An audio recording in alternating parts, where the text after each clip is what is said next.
प्यारे बच्चों, आज कक्षा 11 जीव विज्ञान ऑनलाइन क्लास के अंतर्गत हम आपको बता रहे हैं जीवों के 5 जगत व उनके लक्षण। तो आप पहले थोड़ा समझें कि ये पंच जगत पद्धति है क्या। वर्गीकरण पद्धतियों के दोषों के निराकरण के लिए 1969 में R.H.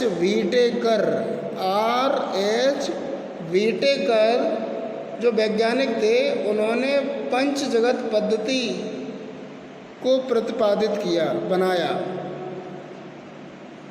इन्होंने संपूर्ण संसार में पाए जाने वाले जीवधारियों को मोनेरा, प्रोटिस्टा, कवक, एनिमेलिया तथा प्लांटी नामक 5 जगतों में विभाजित किया। तो हम आज आपको इसके बारे में बता रहे हैं, 5 जगत और उनके लक्षण।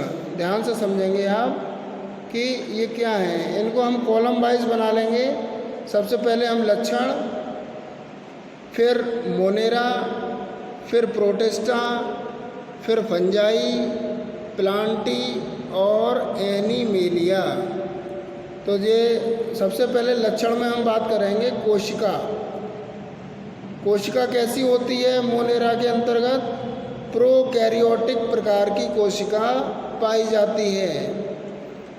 प्रोकैरियोटिक कौन से होते हैं?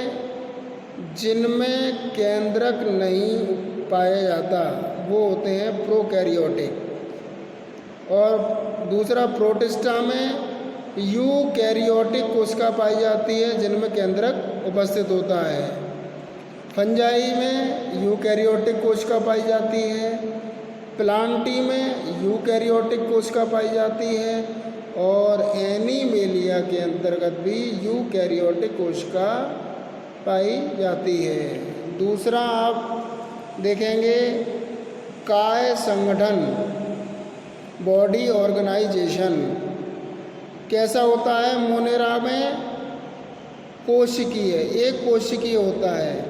प्रोटिस्टा में एक कोशिकीय प्रकार का होता है, एक कोशिकीय, जिन्हें हम सूक्ष्मदर्शी के द्वारा अध्ययनरत कर सकते हैं। फंजाई बहुकोशिकीय होते हैं, पाए जाते हैं। प्लांटी में काय संगठन बहुकोशिकीय प्रकार का होता है। एनिमेलिया में भी काय संगठन बहुकोशिकीय प्रकार का होता है। अब आते हैं तीसरे में पोषण विधि। पोषण विधि, तो मोनेरा में पोषण विधि होती है स्वपोषी प्रकार की, जो रसायन संश्लेषी एवं प्रकाश संश्लेषी प्रकार की भी होते हैं। प्रोटिस्टा में स्वपोषी तथा परपोषी प्रकार की पोषण विधि पाई जाती है। और फंजाई में परपोषी या सहजीवी।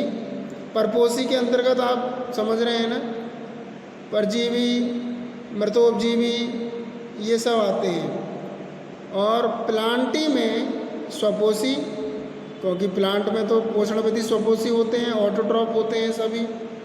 और एनिमेलिया में होते हैं परपोषी और होलोजोइक। होलोजोइक जो आपका अमीबा में, मनुष्य में जिस प्रकार का पोषण विधि पाई जाती है, कॉकरोच में भी पाई जाती है होलोजोइक, है ना। अब आते हैं नंबर 4, पारिस्थितिक भूमिका कैसी होती है।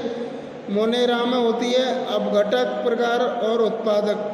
कुछ में अपघटक होते हैं, कुछ में उत्पादक भी हो सकते हैं। प्रोटिस्टा में उत्पादक, उपभोक्ता, अपघटक तीनों प्रकार के होते हैं। फंजाई में अपघटक प्रकार की होती है।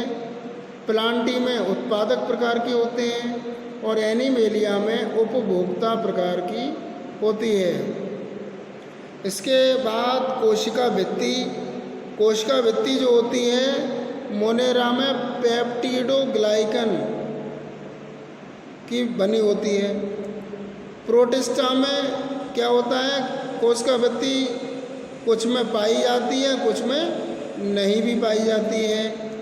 फिर फंजाई में उपस्थित होती है कोशिका भित्ति, यानी कि पाई जाती है, और जो काइटिन के द्वारा बनी होती है।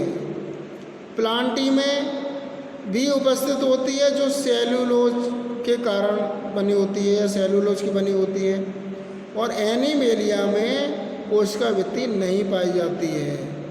कोशिका भित्ति उन्हीं में पाई जाती है, यानी कि जो जगत एनीमेलिया में तो जंतु ही आते हैं, तो फिर उसमें नहीं पाई जाएगी। उसके बाद आती है प्रजनन विधि। प्रजनन विधि में क्या है, प्रोकैरियोटिक में संयुग्मन कॉन्जुगेशन प्रकार का होता है। यूकैरियोटिक में युगसल्यन एवं संयुग्मन दोनों प्रकार का होता है। फंजाई में होता है फर्टिलाइजेशन निषेचन, और प्लांटी में भी निषेचन प्रकार का होता है, और एनीमेलिया में भी निषेचन प्रकार का होता है। उसके बाद हम उदाहरण देंगे इसमें, तो देखेंगे आप मोनेरा में आते हैं जीवाणु, साइनोबैक्टीरिया आदि।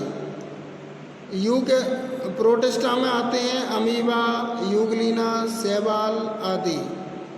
फंजाई में आते हैं ईस्ट, राइजोपस, मशरूम आदि।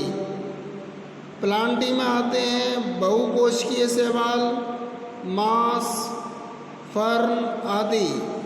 और एनीमेलिया के अंतर्गत आते हैं अकशेरुकी तथा कशेरुकी जंतु।